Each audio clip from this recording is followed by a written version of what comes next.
Okay, so why don't we shift over to our speaker today, Colleen Fisk, who's going to be speaking to us on the Renewable Energy Alaska Project. And Colleen is the Energy Education Director at Renewable Energy Alaska Project, known as REAP. And she's been there since 2016, implementing the Alaska Energy Smart and Win for Schools curriculum in K-12 classrooms and leading teacher trainings around energy education. Colleen grew up on a small farm in Wasilla. Did I pronounce that correctly, Colleen? Okay, good. In Wasilla, where her parents, who are also science teachers, instilled a lifelong love of science, and she loves working with diverse groups, teachers, and students across the state to learn from each other about clean energy. So welcome, Colleen, and I'm gonna turn it over to you. Thanks for being here today. All right, yeah, thank you so much. Good morning, everybody. And it's actually a little bit of a relief for me, like, oh, I'm not sure how to pronounce Wasilla, because we have a very infamous person from that city who ran for vice president. And so if you didn't recognize that name, that's happy with me, but now I outed myself. So there you go. I don't always admit that I'm from Wasilla because of that. So right now I live in Palmer. I'm gonna go ahead and I am actually going to start with something. I'm gonna try something. If you guys havenent done a Mentimeter before, I'm gonna try this out. You guys are my guinea pigs because I wanna try this with a distance teacher training that I'm gonna do later on. And so I'm gonna see if you guys, this works this way, and as a way to get to know you guys a little bit better.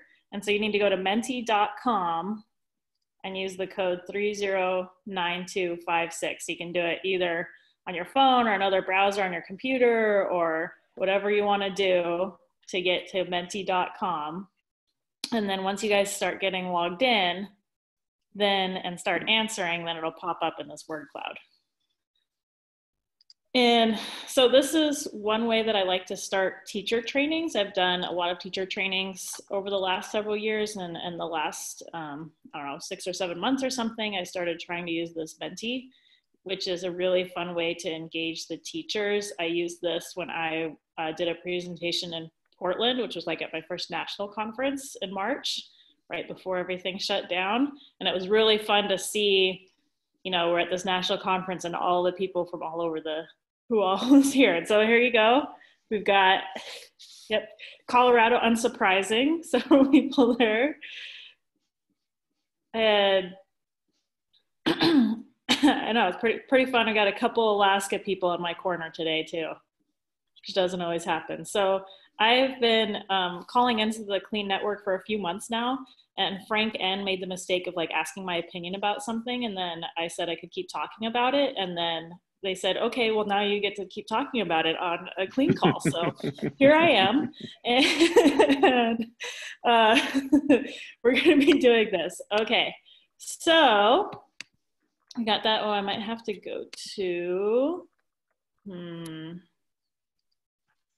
let's see, I'm going to, oh, there we go. When I get, I'll get back on the screen. I was a little bit tricky there on sharing screen and not being in full screen. So the next question there is, what is your job? I'll get back to that screen.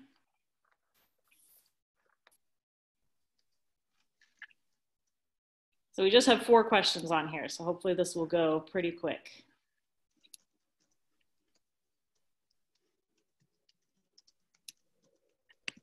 And I thought that I kind of wanted to do this too, because I know there aren't necessarily a lot of teachers who come in on this call, but a lot of informal educators, which is a lot of what I do. Is I did get my master's in education, did my student teaching, got my certification, did a lot of long-term subbing, but never got a full-time teaching job. And so being able to work at REAP now is great because I still get to do that education and have that piece in science, but after that, yeah. All right, educator. I think hopefully we all identify as an educator in one way or another if we're here. All right, this is great.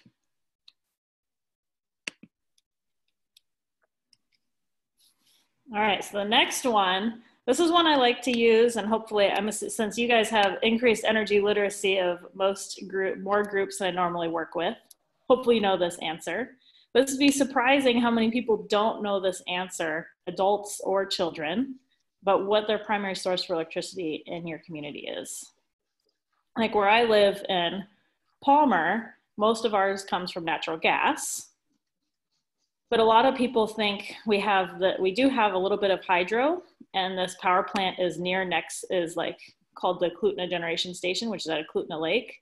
And so they think that's actually coming from hydro, when there's a little bit of hydro there, but most of it is natural gas. There's common misconceptions. And so this is one of the things that I try to address, is helping people understand what their misconceptions are, where their gaps in knowledge are, and then answer that question for them to figure out what they do.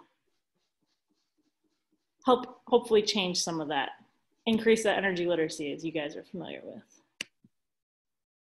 All right, yeah, coal, a lot of coal, natural gas, hydro, solar, great. We have some coal in Alaska too, but majority is coming from natural gas. All right, so this is the last one, and I didn't really update it from one of my last teacher trainings. But I have noticed that in these clean calls that a lot of the focus is on climate, which I think is great. And there is some on energy. And so I was kind of curious, since a lot of you guys do work in that climate education space, how comfortable you are feeling about teaching about energy and where you know about energy resources. And so it's kind of a sliding scale that you can select. And then, oh yes, and then you guys notice, and then you have to know which is the best state. But I have 2 Alaskans on there. So I've got to hopefully shift my average.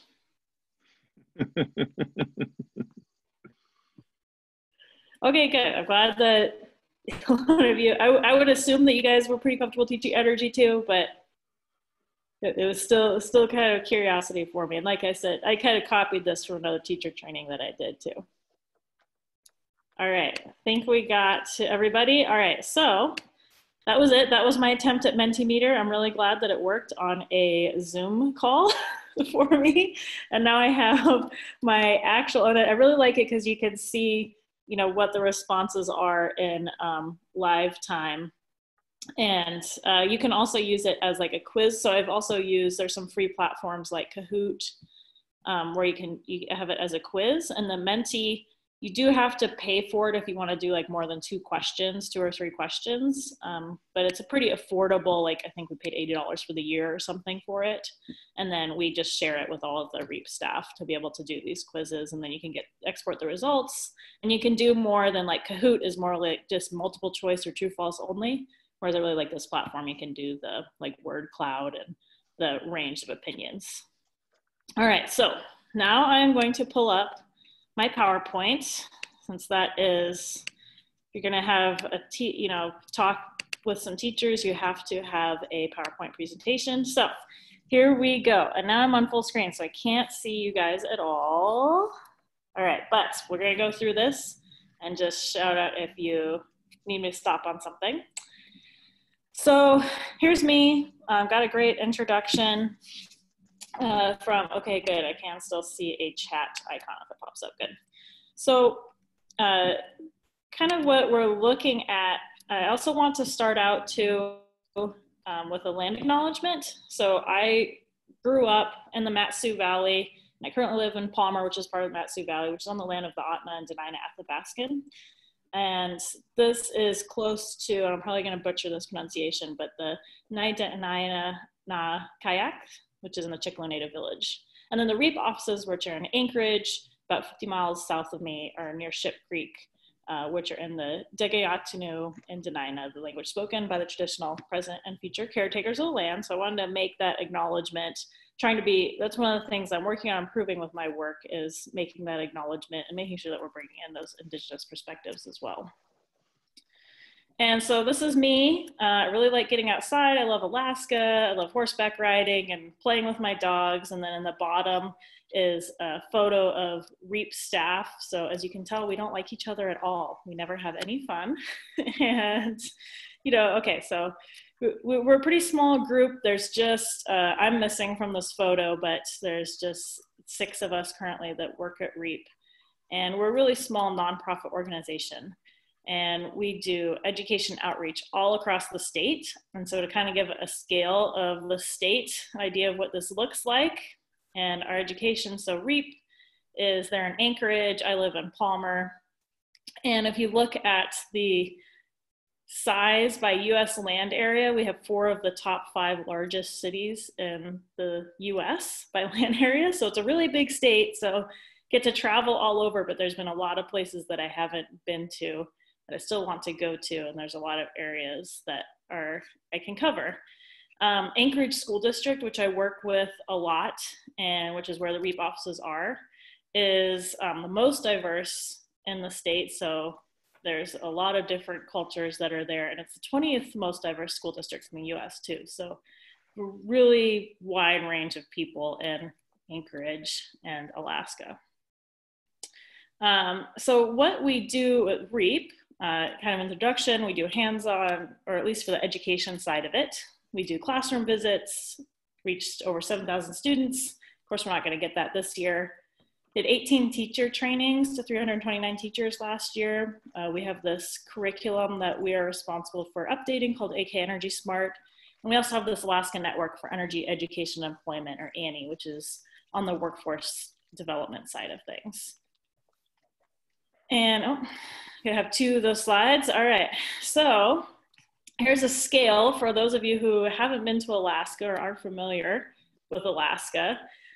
When Clay, who is my counterpart who works with me in REAP, he's down in Juneau, and I'm up here close to Anchorage, and so you can see that scale of how big the state is, which I have fun with this photo when I'm talking to people who aren't from Alaska. And okay, so I'm going to flip through these next slides really quickly because I know you guys are already familiar with them. But I just wanted to mention that we do kind of guide a lot of our work around the energy literacy principles and thinking about that are from the Department of Energy. We don't do as much work around climate literacy, but of course there's a lot of things that are connected there. And so here's like the energy literacy principles from the Department of Energy. If you haven't seen those recently, of course you guys are all familiar with the climate literacy principles. And so in Alaska, don't need to tell you guys that polar regions are disproportionately affected by climate change. And so like the sea ice extent on September 18th, just last year, was the second lowest since the 70s. And then the ones that was tied for the second highest, and the next highest was within the same decade. So we're really seeing major shifts. And of course, it's not just limited to sea ice, but I do like this image as a way to show just some of the drastic changes that we're seeing. Some of the challenges that we see in Alaska, and I tried to write this too in the frame of with our education outreach. And so we have really high energy costs in the rural communities. They pay the highest amount for heat and electricity of anywhere in the US. Our Alaska average is a little bit lower because we have some cheaper electricity and a lot cheaper heat in the kind of on our main road systems. But when you look at rural Alaska, it's by far the highest costs. And of course, you know, climate change and those high energy costs are disproportionately affecting those Alaska Native communities. We have really remote locations. And so whether you're talking about education or projects or healthcare or, you know, anything that can really provide some challenges. Our economy, of course, is based on our oil.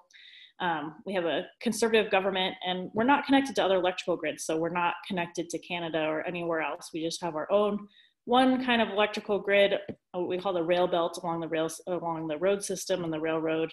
And then everywhere else is kind of their own small microgrids. We also, of course, have some opportunities though. So those high energy costs, they can also be an opportunity for renewable energy, where in places it might be difficult to make those things actually economic. When you have those high energy costs, suddenly spending a little bit more for a solar panel or putting that investment into the wind turbine can really pay off long term because you don't have to pay those high costs for the fossil fuels.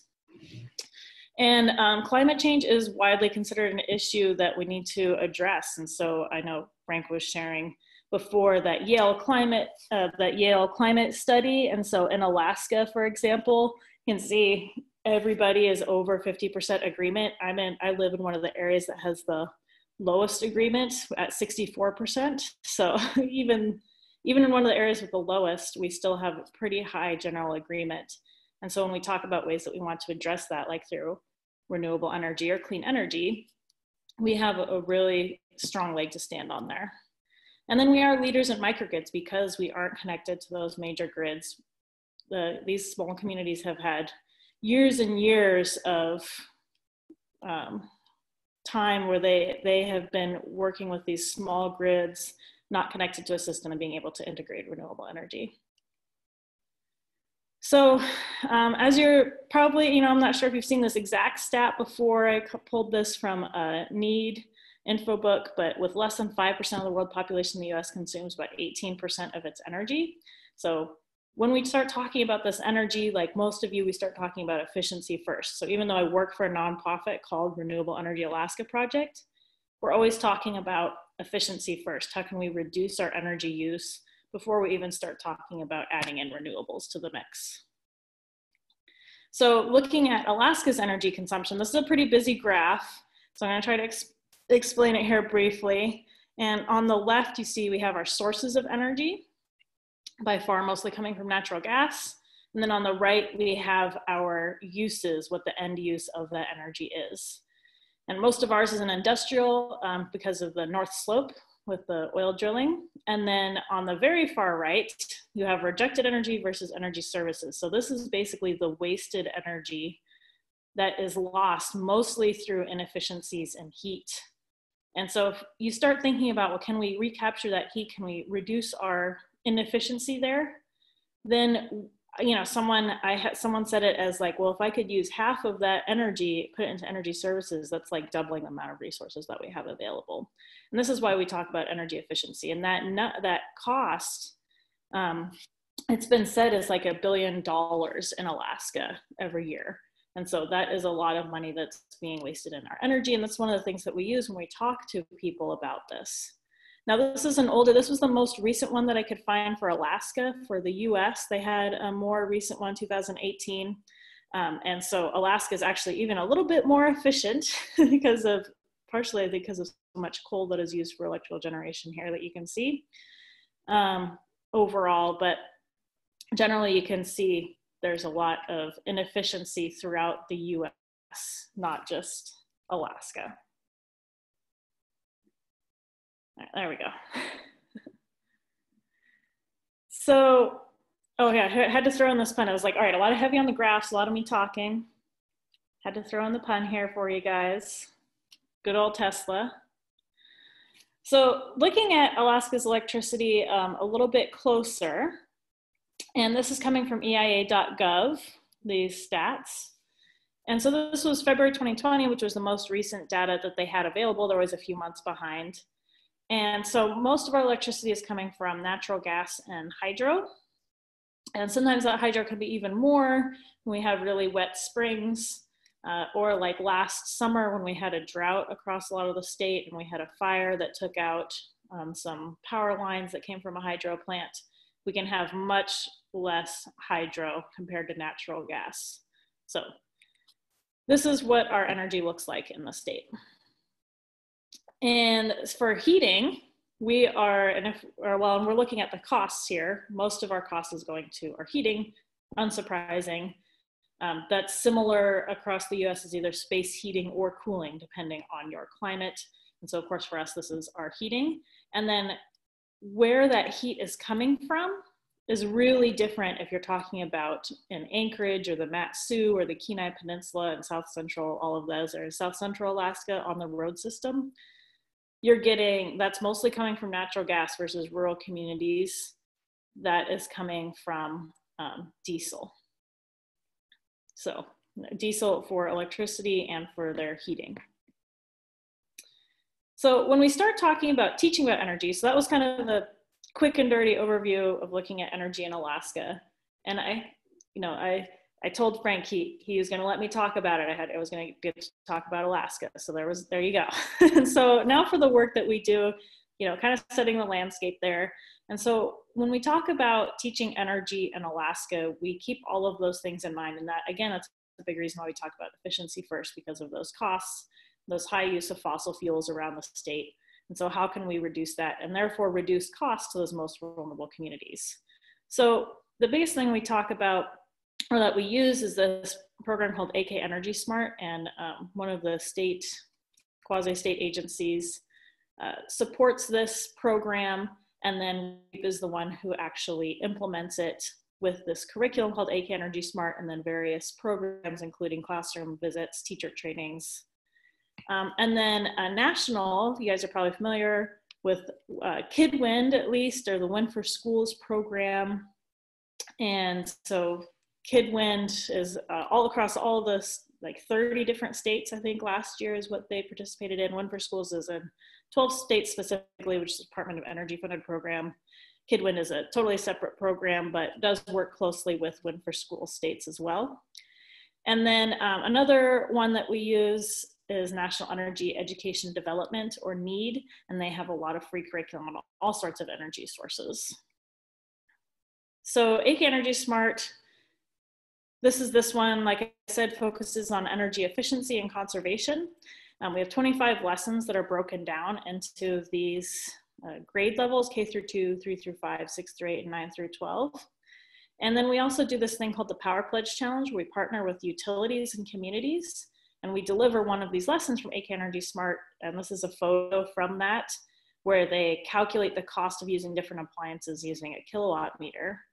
And then they go online and they pledge to reduce their energy use, which enters them to win prizes for their classrooms, mostly tours of power plants, which is pretty fun. And of course, pizza parties, that's how we get the students motivated. NEED has a bunch of lessons. It can be a little bit overwhelming sometimes just because they have so much, and it's all free though as well. And so they have building science, school energy assessments, renewable energy, non-renewable energy, energy efficiency, and they have really nice clear graphics, and they have different age groups as well. So they have it broken down pretty nicely for some of the younger students, not just for the older students, secondary students. And then Wind for Schools, there's 12 states, including Alaska, Colorado. I know several of you are from Colorado. Colorado's part of it. And KidWind Challenge, we do that. Usually, we've been doing that for the last couple of years. We were supposed to have it this year.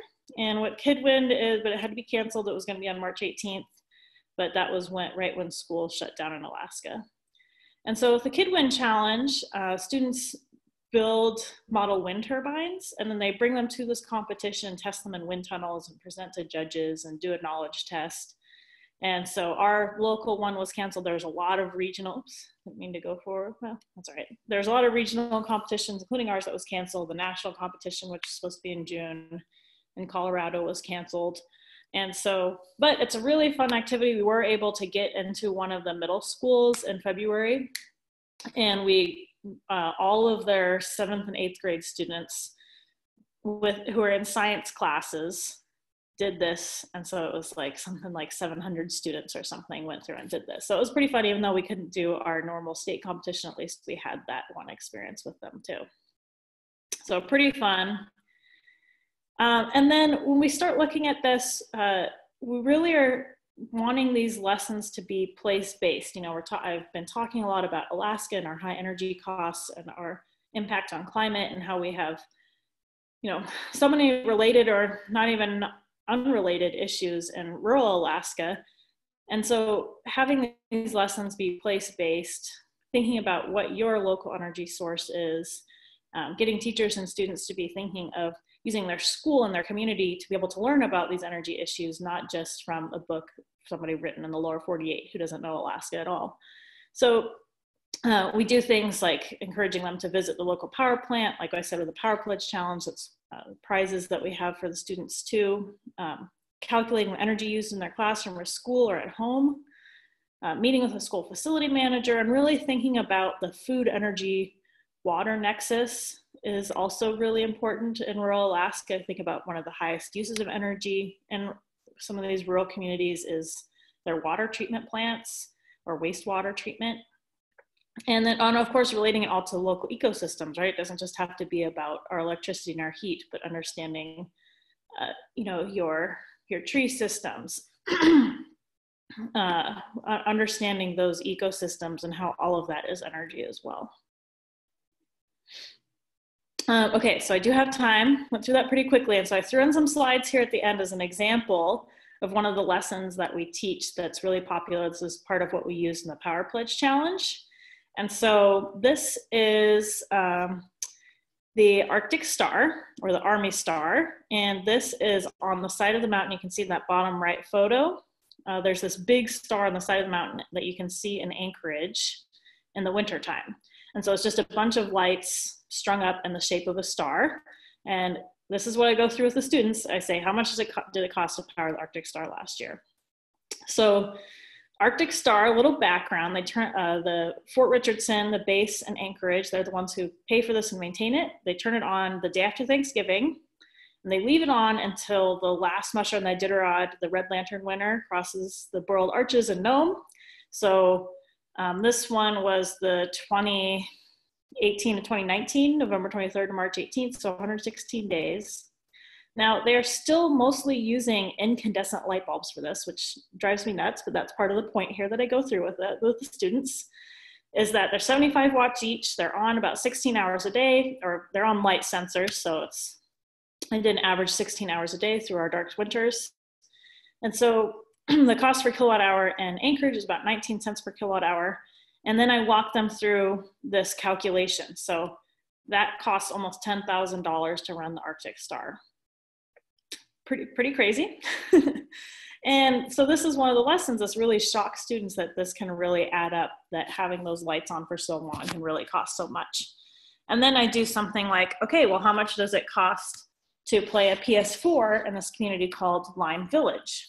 And so Lime Village, their cost for electricity is 99 cents per kilowatt hour, and that's even with some subsidized cost reduction that the state helps with.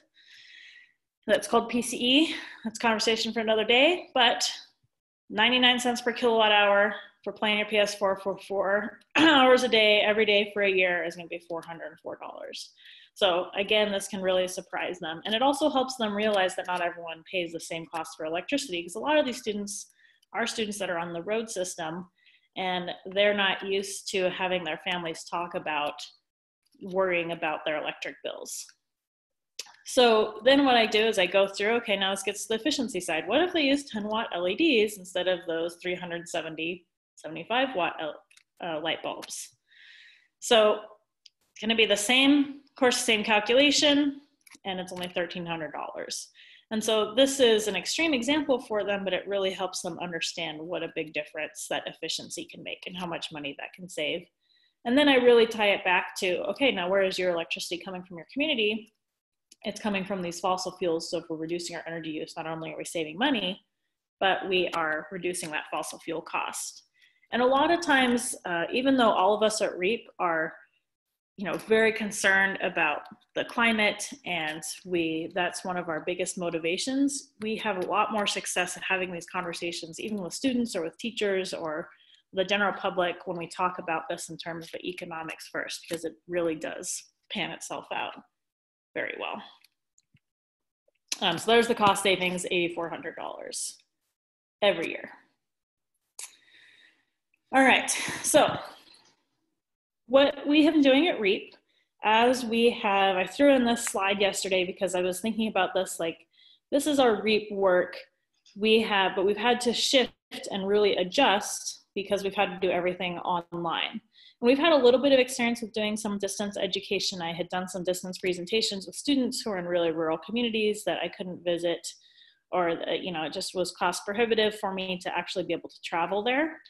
But of course now everybody has had to have some experience with distance education. So one of the things that we did is we did this virtual science fair, which was really fun. And so we partnered with another nonprofit education organization, and we recruited these students to be able to do this science fair. And that was all around like energy and natural resources. And we had students, we had a kindergartner through 9th grade students participated. We had these check-ins every Friday in April, and then we had did these Zoom. They signed up for 15-minute increments to do presentations we had I think 10 judges or something between the two organizations and a couple other volunteers. And it was really fun and worked really well. I mean, it's worked mostly well, I should say. There are definitely some lessons learned, but it worked, it worked out. And as we're going forward, even if we are able to start getting into classrooms the next year or two, this will work really well for being able to engage with rural communities when we can't visit them in person, which, as I showed in the beginning, be really far away. And we also have that guilt of like using all those fossil fuels for flying there. So we're doing more Zoom lessons. We set up these distance teacher trainings for the first week in June around energy literacy. We had 2 classes that we offered, and within a week they filled up.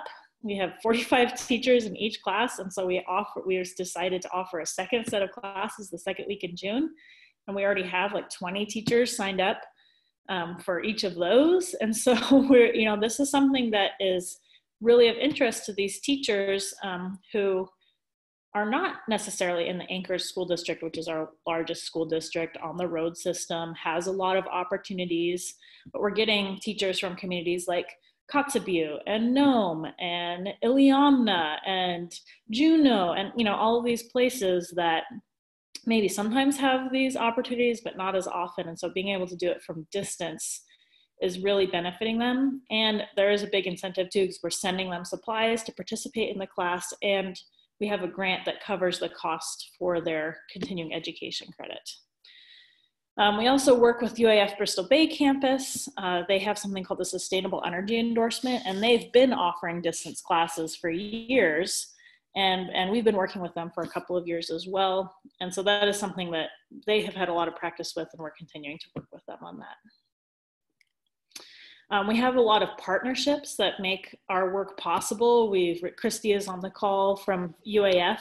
And so we're starting this partnership with GLOBE, with the Arctic and Earth Science program with UAF. We work with the Alaska Native Science and Engineering program. I've helped start a couple of 4-H STEM energy clubs, and which kind of petered out when everything hit with COVID, but I'm hoping that we'd be able to resurrect them and get students excited about that again in the fall. Coworker Clay works with the Tlingit Language Learning Center. We partner with most of our utilities in Alaska are co-ops, or for the electricity at least, and so partner with them.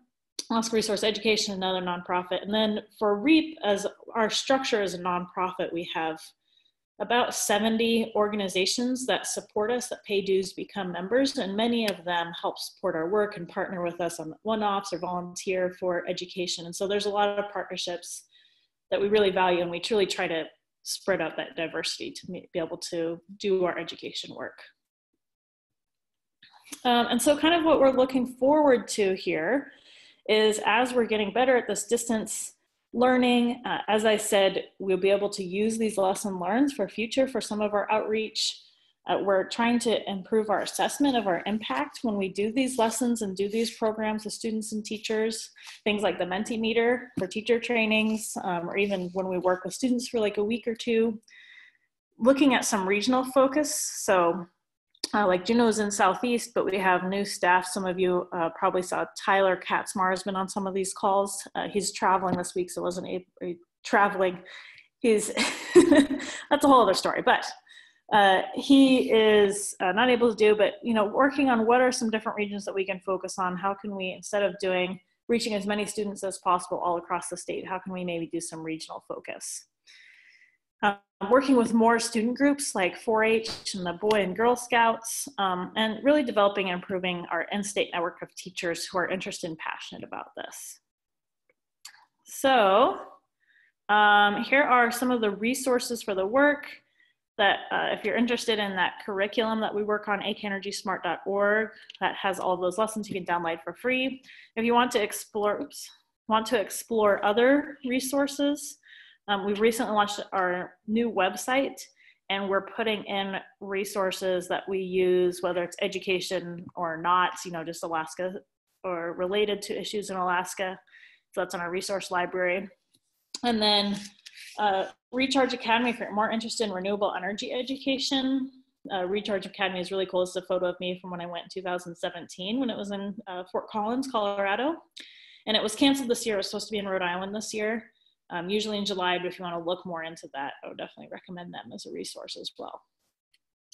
There we go. Okay, so there's my contact info if you didn't have it already.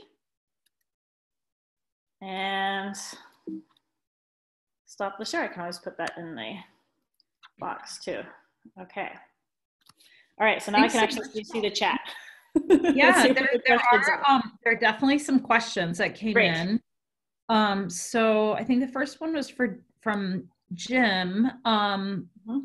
In Alaska, how much and in what ways is workforce development part of the energy education as an inspiring interest in preparing for careers in professional and skilled trade fields on energy efficiency? And it looks like Clay responded a little bit, but maybe you could talk about it, or both of you could talk about that. Yeah. So Clay mentioned that we have the Annie network.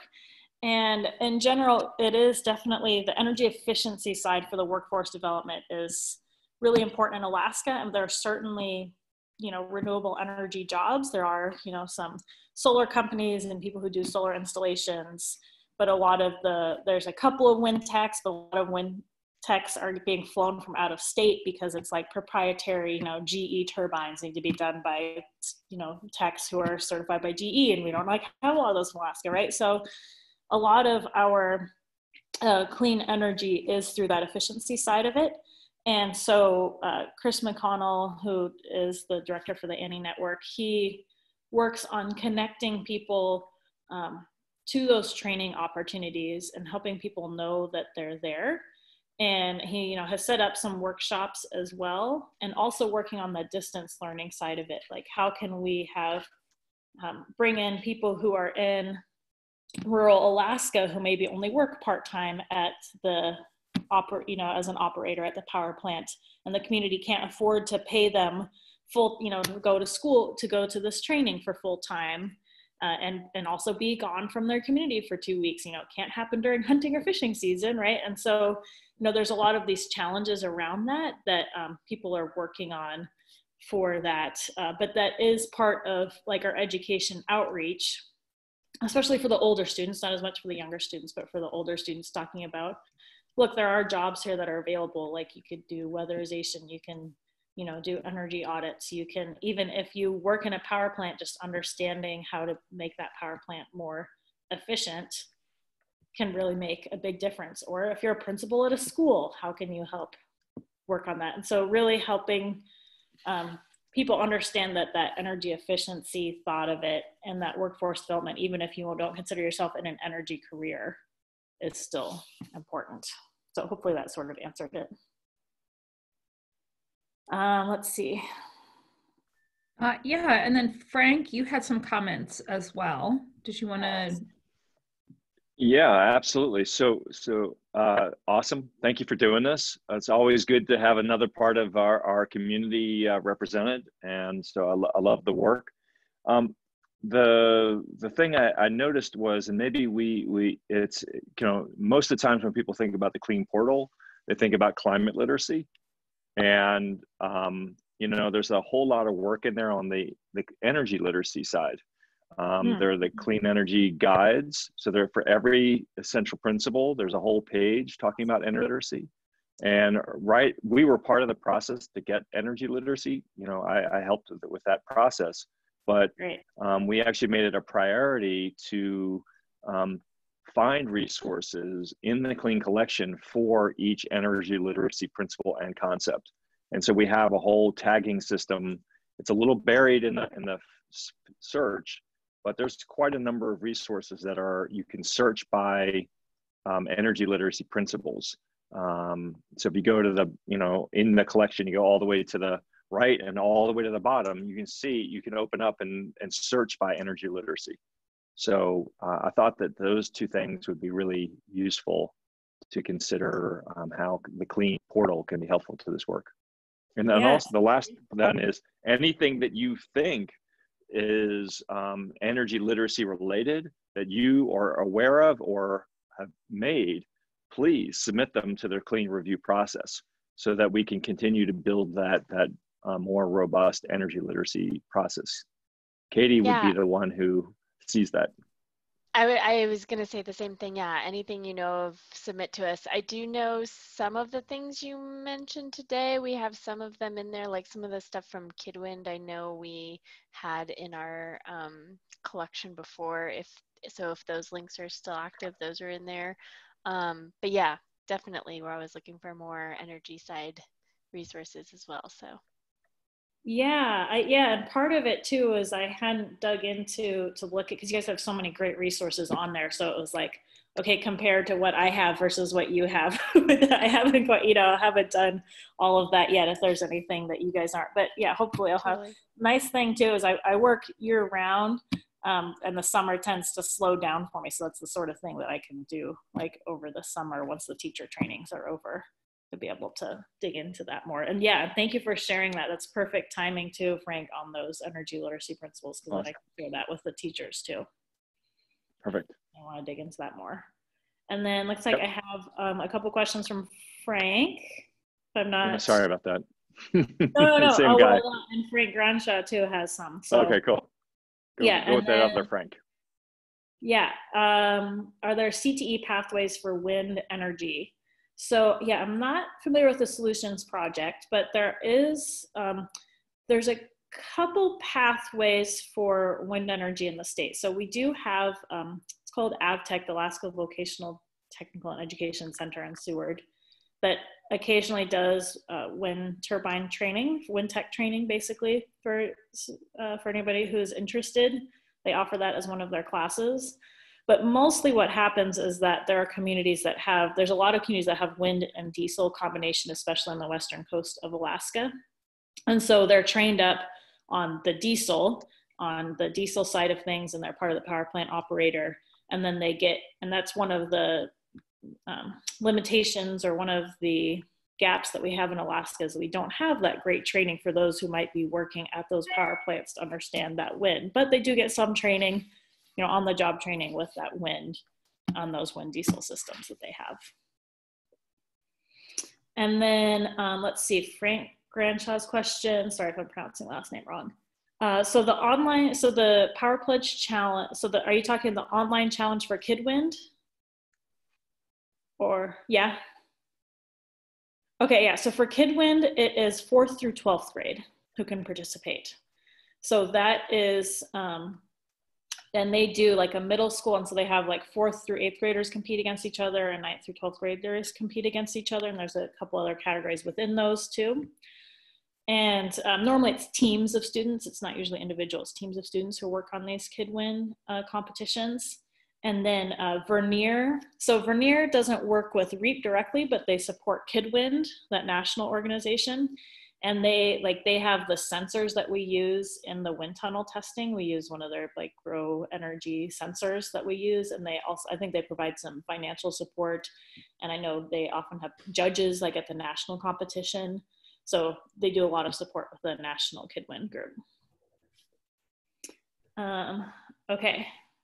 And then Christy's question about, outreach on the military bases. I think that we haven't done that yet. I mean, when I first started at REAP and I was fact checking these Arctic star numbers, and like, okay, I got a hold of a specialist who was part of the, who was part of that process.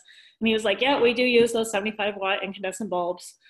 And I shared with him the math on, why don't you change that? Why aren't you using LED bulbs? Here's the math for how much that could save. And the answer is burned in my memory. He said that, oh, I don't know. I think it just gives it that little twinkle.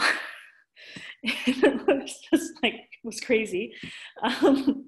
And I tried following up with them again and then never got a response. It's been a couple years, so there's probably somebody else now who's circled through. And so I would love to have this be something that a class took up and wrote a bunch of letters to the, wrote a bunch of opinion pieces, or like wrote the base or something. That hasn't happened yet, but I think that would be great if we could. And I think that's really good. So maybe we can. I like that idea of maybe through 4-H.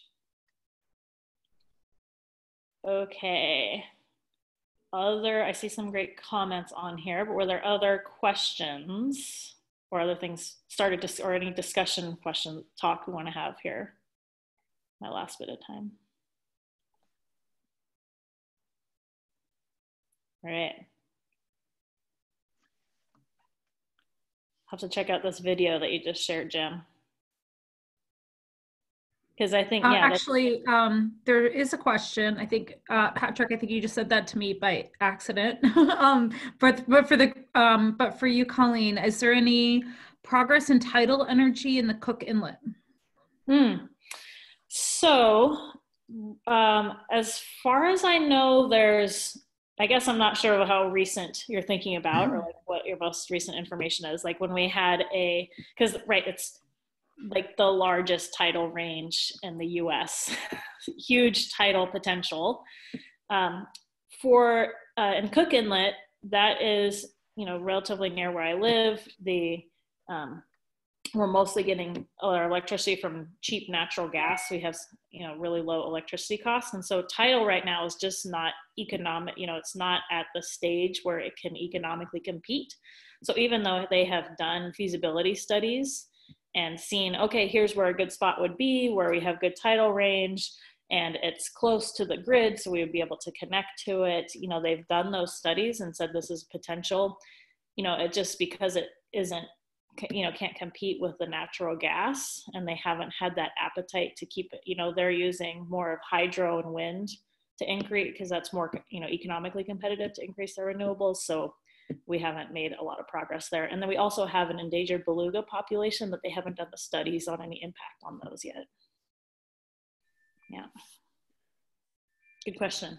Colleen, one thing, if you open up the solutions project analysis by Mark Jacobson for, they've done for like, how do you get to 100% wind energy, solar or hydro for everywhere in the world, including all the state. And if you look at that, 50% onshore wind, 20% offshore wind, and then a mix of other things.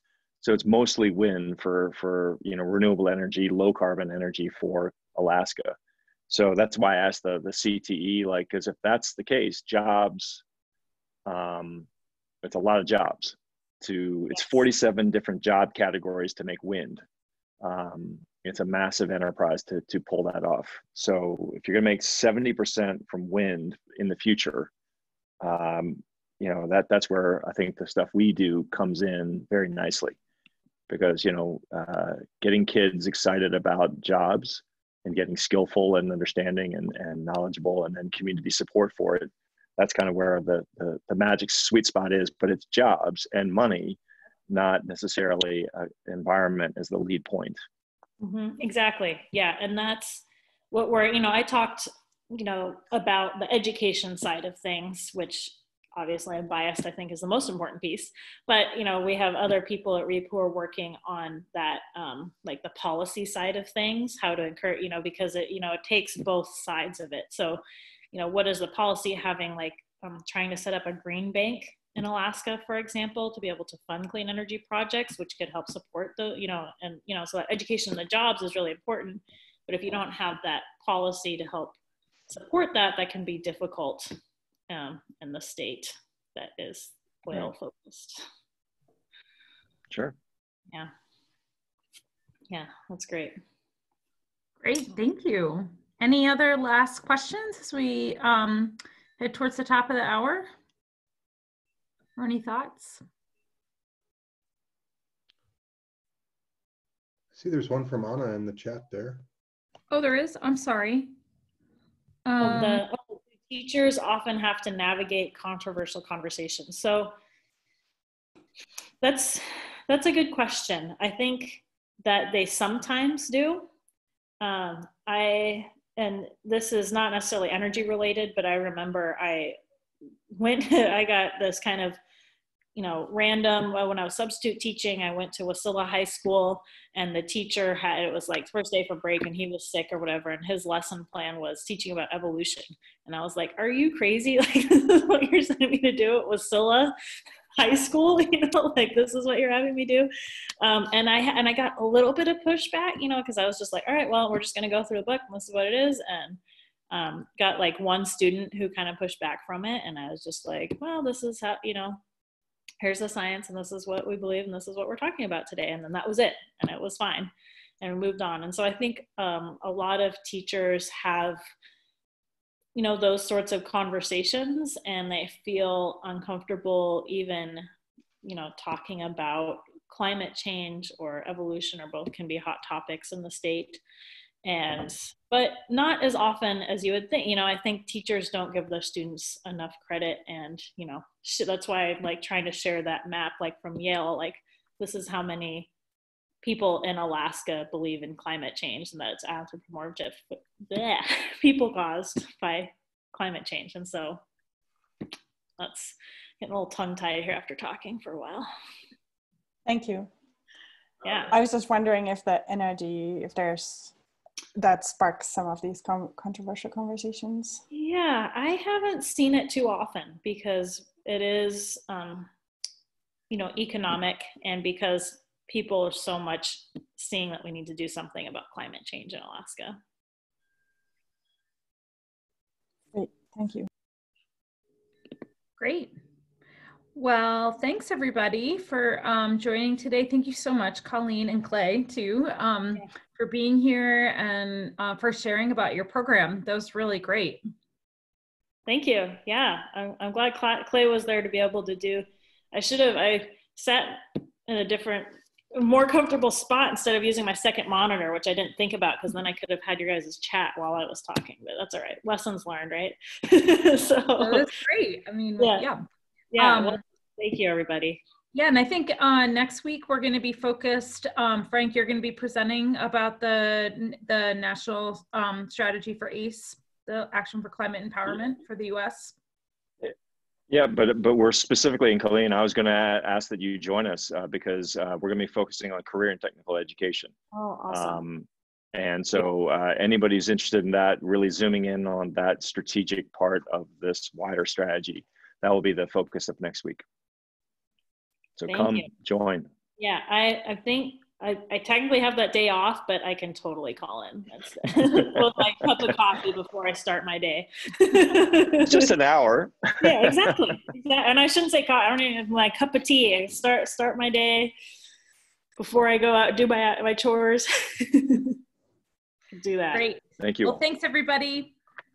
All right. Take care. Be well. Thank you guys. Thanks for having me present today. Thanks, Colleen. Yeah, Thanks for doing it. Thanks, Colleen. That's great. Colleen. Thanks, everyone, for joining. Bye. See you later.